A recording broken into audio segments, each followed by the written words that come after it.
Field marshal Asim Munir की हदायत पर पाक फौज का सलाह मुतासरीन की भरपूर मदद का ऐलान। खैबर पख्तूनख्वा के मुख्तलिफ अजला में हालिया बारिशों और तबाहकारियों के बाद फील्ड मार्शल सईद आसिम मुनीर ने मुतासरा अवाम की बहाली और फौरी इमदाद के लिए पाक फौज को खसूसी हदायत जारी कर दी हैं। फील्ड मार्शल की हदायत के मुताबिक पाक फौज मुतासरीन की बहाली के लिए इजाफी फौजी दस्ते तैनात कर रही है, जबकि कोर ऑफ इंजीनियर्स को पुलों की तामीर और जहां जरूरत हो वहां आर्जी पुल कायम करने की जिम्मेदारी सौंप दी गई है। तर्जमान पाक फौज के मुताबिक आर्मी के रेस्क्यू, स्निफिंग डॉग यूनिट और अर्बन सर्च एंड रेस्क्यू टीमों को मुतासरा इलाकों में रवाना कर दिया गया है।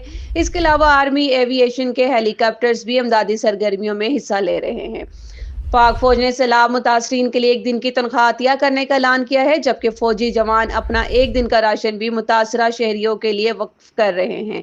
अतिया किया गया राशन तकरीबन 600 टन से जायद है, जिसका 600 टन से जायद है जो खैबर पख्तूनख्वा के मुख्तलिफ अजला में तकसीम किया जाएगा।